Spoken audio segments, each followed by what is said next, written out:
Hi guys, welcome to another episode of Charlie Talks MUFC, where I'll talk about a match against Southampton and Manchester United. Now, going into it, United have been playing well in the past two games, getting a draw at Anfield, knocking Arsenal out on penalties in the FA Cup.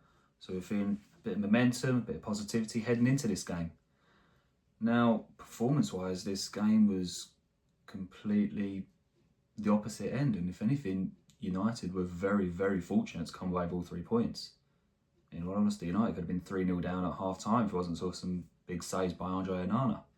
Speaking of which, the guy he was unfortunate with the own goal. Dibbling getting the flick on, coming off Agate's back, I think it is, and Onana just can't keep it out. But he made a big save early on into the game. And then a double save as well to deny Southampton, keeping the game 0-0 at the time. And you could tell United were just not getting to grips with the game at all. I mean, in defence, Lenny Yoro, his inexperience, I think, was exposed, particularly against the Southampton attacker. De Ligt, strong, powerful, winning his tackles. Martinez, again, solid, decent performance from him.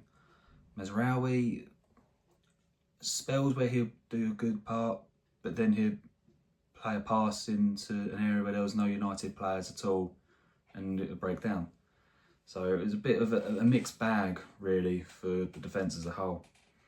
Now, looking at the midfield, Kobbie Mainoo, not a great game for him, in all honesty.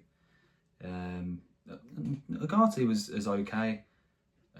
Strong in tackles, but Mainoo, it almost seemed very reactionary when trying to close down the Southampton attack.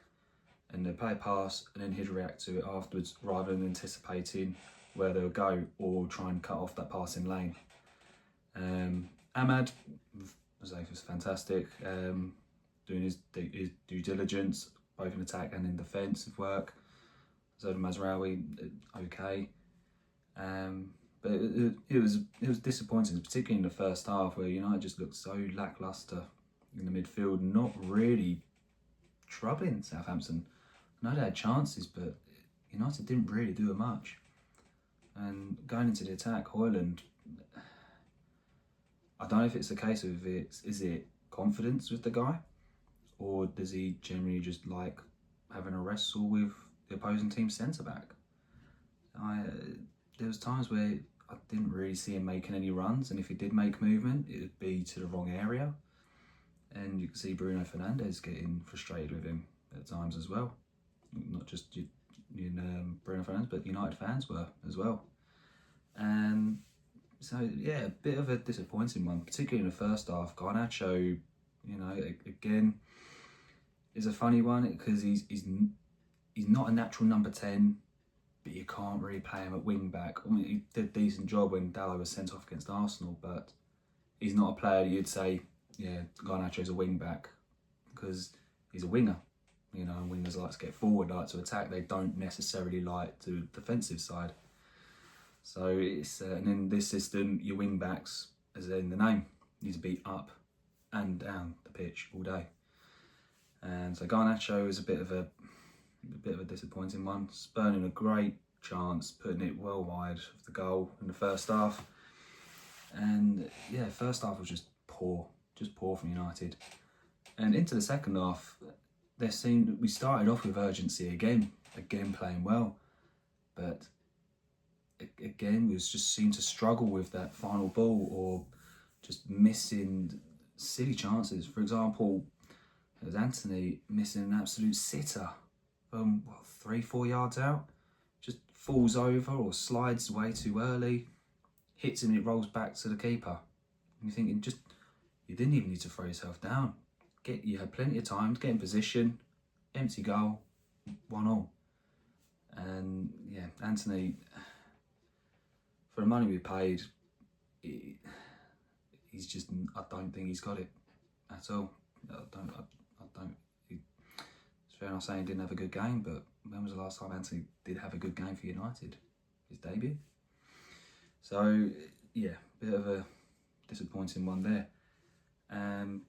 But the think the changes made at half time, I mean, okay, Anthony, again, average at best, losing the ball.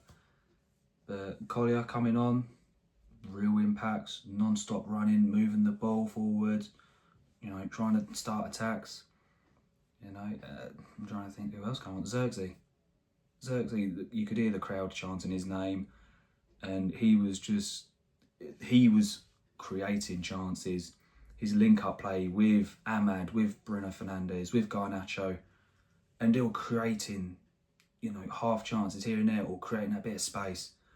And you could tell he's a guy who's really playing with confidence right now, and rightly so. I mean, that penalty put away against Arsenal to send us through to the next round, you can tell that gave him that confidence, and he's playing with it, and it's showing.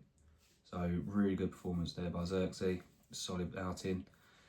But as I say, again, the second half up until the 80th minute, United would, even though they were pushing, you're thinking, where's this goal coming from? Because, as I say, you missed golden opportunities through Anthony and Garnacho in the game.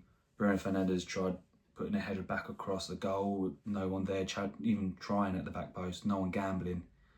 And sometimes it's that risk and reward, especially in attack, that we were just missing. But then Ahmad gets the equaliser. You think, fantastic, come on, let's go again. And then, say, Eriksen again, he was very good when he came on, calming the game down, dictating the play, finding them pockets of space.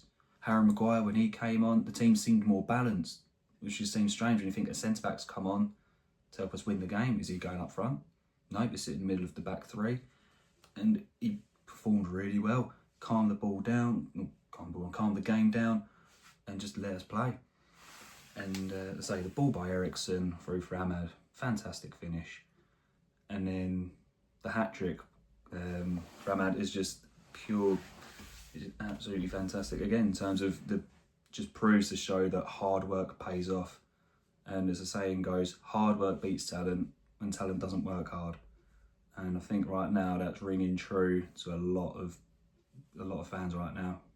So Ahmad, you know, fantastic performance tonight in that sense. First goal, you know, keeps trying again, and gets it in past Ramsdale, has a shot, rebounds off the defender, comes back to him, blasts it in past the keeper, get in there. Second goal, just a great finish, and then third goal, his work rate and his sheer determination.